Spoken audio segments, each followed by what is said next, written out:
for ODM to still insist on its links with Azimio? Thank you very much. Before I come to that, allow me to say something about the issue of corruption in Parliament. The honourable members of Parliament did not mention that the Privileges and Immunities Committee ought to be the one seized of any investigation about any alleged corruption. I fault the members of Parliament who have heard these allegations, who have remained silent, and they've done nothing. If I were in Parliament, I would have written to the Privileges and Immunities Committee to say that, look, I'm not one of them. I am not blotted, and I'm not going to be blotted. I want to keep my integrity. And this is what Kenyans are watching. This is what Kenyans are saying. You are not credible enough for me to re-elect you or to elect you, because I've seen that you're incapable of oversighting my money, my taxes. So I think for them, at a very personal level, if I were them, I would have written to the Privileges and Immunity Committee and say that, look, take action, because the whole of the National Assembly, the whole of the Senate is being besmirched by these sort of allegations. Now, coming to the issue of Junet, of course, I mean, he should feel rattled by this. It's a seismic shift. They didn't expect it. It's just a card out of the blue. And then ODM is feeling, oh my goodness, how am I going to be like still retain the minority position in the National Assembly? And this is, in my humble view, the characteristic, the quintessential feature of greed. ODM is exemplifying what is wrong in this country. Its own members, if you saw what happened in Busia, its own members are saying, look, you can't go to this Kamu stay, lose marriage with UDA and expect us to be in it. And Junet, in my humble view, is exemplifying what in most African tales, with tremendous respect to him, no disrespect meant, they had the tale of the hyena.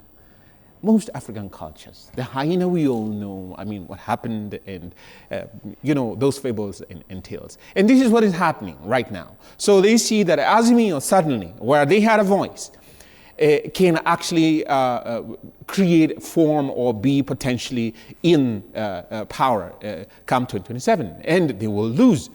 And on the other hand, they still want to enjoy being, you know, or having these trappings of power, access to government, broad-based, whatever it is. But they are not practicing democracy. So what is this minority role that Junet will be clamoring for as ODM? Mm-hmm. As ODM. And yet he sat there through and by dint of Azimio. So really, when now you flip over and see the remarks of President Ruto saying that, you know, Azimio cannot be Azimio without ODM. Who told you? Who told you? Come on. Azimio has been right there, and probably you did not know what was simmering just down beneath, and now you're suddenly rattled by this because you didn't expect the move. Now note that the person coming to replace Junet, Honorable Karoli Omondi, has said that I'm not going to seek re-election on ODM because my personal convictions cannot allow me to go into these broad-based nonsense. And that is something that is very rattling to the establishment, in UDA in particular, because they see that their bedfellow has suddenly now lost power on the other wing, and probably they had hoped that Junet is somehow going to control and manipulate, unlike my learned friend's expression saying that it is Uhuru who is actually manipulating the nation. I don't know how Uhuru could be manipulating the nation. Howsoever, what we see rather is Ruto trying to use whatever machinery he can use.